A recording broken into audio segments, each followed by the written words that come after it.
Hey, the couple of I mentioned the Bernie Sanders numbers, the gap and the lead that Hillary Clinton has over Bernie Sanders has narrowed.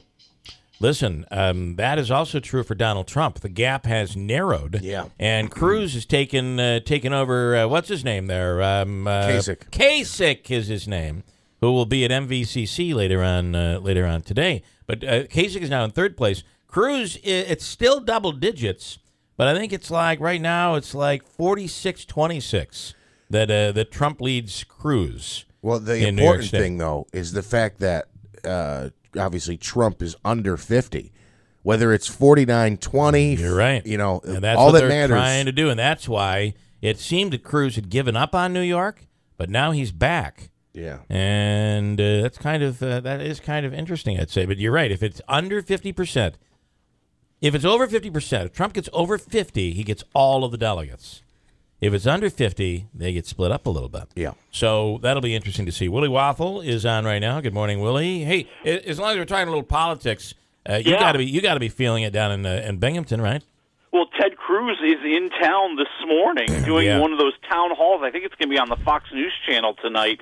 So, yeah, and then we had Bernie Sanders on Monday, but still no sign of the great and wonderful, marvelous, classy Donald Trump. Well, I'm a little hurt. I wanted to see Trump in action. I would have gone just for the show. You know, I heard a story yesterday that he was coming to the auditorium, Utica Memorial Auditorium, and they had everything ready, and it was all set until the last minute, and they pulled it and moved it to Griffiths at the airport. Wow. And part of the reason is because Trump likes to touch down and then walk back to the plane and take off. So, well, you know, that's kind of what you do in a lot of these campaigns. Yeah. If you're trying to maximize your number of stops, you know, because let's be honest, the big clip on the news is always going to be, what did you say? You know, it'd be nice if you said it to some real Americans in a diner or something, but you know what? You get your message out however you get it out. Yeah, you're right. How about Hillary? Has she been down there? And she has not. There have been rumors flying all week long that Bill Clinton is showing up here tomorrow. Okay. But, you know, we haven't had any official announcement about where or how to get tickets, so, you know, there's a lot of doubt about whether or not that's really happening. I think he'll probably show up on campus because, you know, that's where the pretty young girls are. Right. That's absolutely right. You know Bill. It's going to be very interesting, and I think we're going to have a jam-packed weekend. And the word is here, Hillary is coming here sometime between now and Tuesday, and they're just working out the details. That's what. Well, she's going to have to. I mean, the numbers. You were talking about the numbers. Yeah. Both Trump and Hillary are kind of shrinking where they need to start to go up much faster. Willie, why did she do that debate last night? If I'm Hillary Clinton, I would not have done that debate.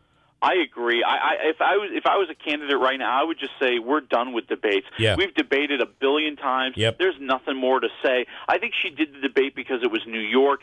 She felt that she wanted to hit Bernie Sanders and all that stuff that happened with the Daily News editorial board.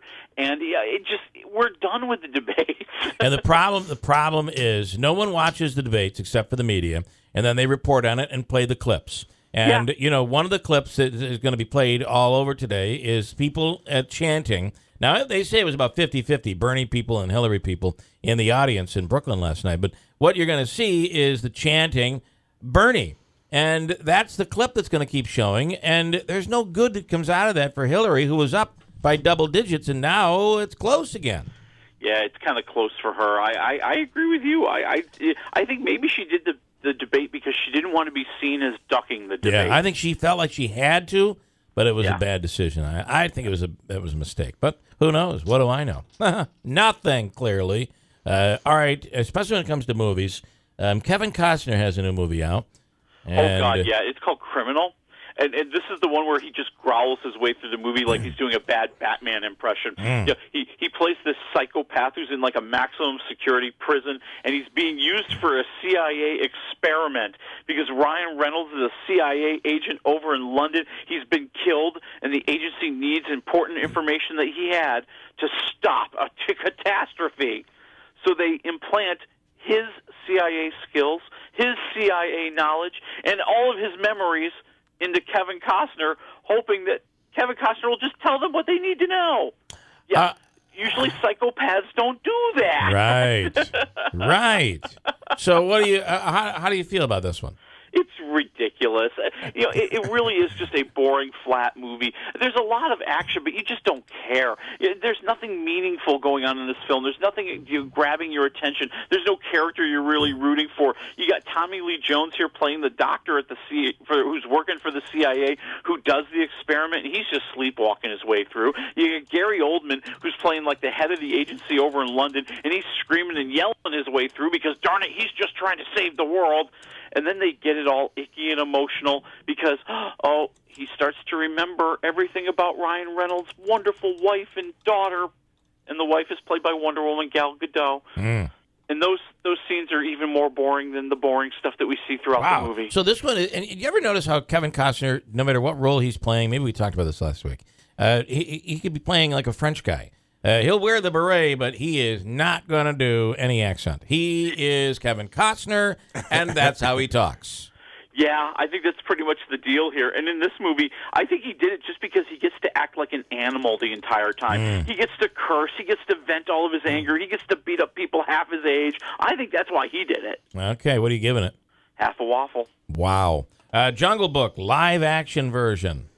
Yeah, and this is not like the Jungle Book you remember as a cartoon. Oh, no, no, no, no, no.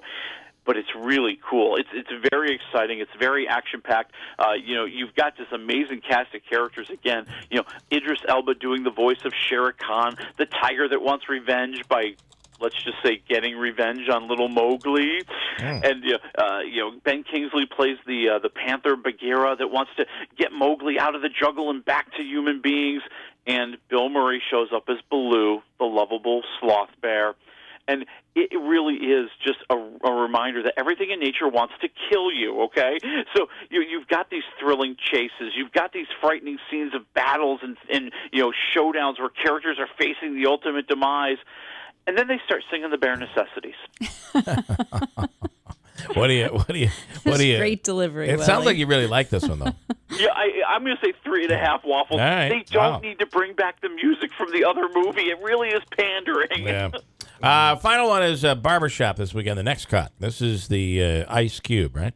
Yeah, Ice Cube, and a whole bunch of folks. Anthony Anderson, J.B. Smoove, Common. I mean, this is number 3 in the Barbershop trilogy, if you will. And the Barbershop now is a barbershop and a salon, so all the ladies are working there too, and they have all these debates about men versus women and yada yada. And it can be very funny, but it also has a very kind of preachy, sermonizing aspect to it because Ice Cube's not happy with what's going on in the neighborhood. It just ain't like it used to be.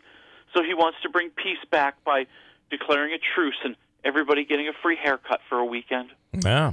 That sounds like a blockbuster.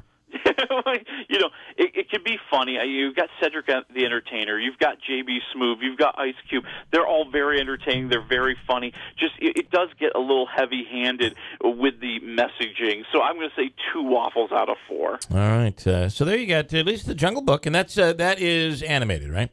Yeah, no, it's a live-action movie, and they have a lot of CGI bringing all those animals to life, and that's kind of the coolest part, I think, about the movie.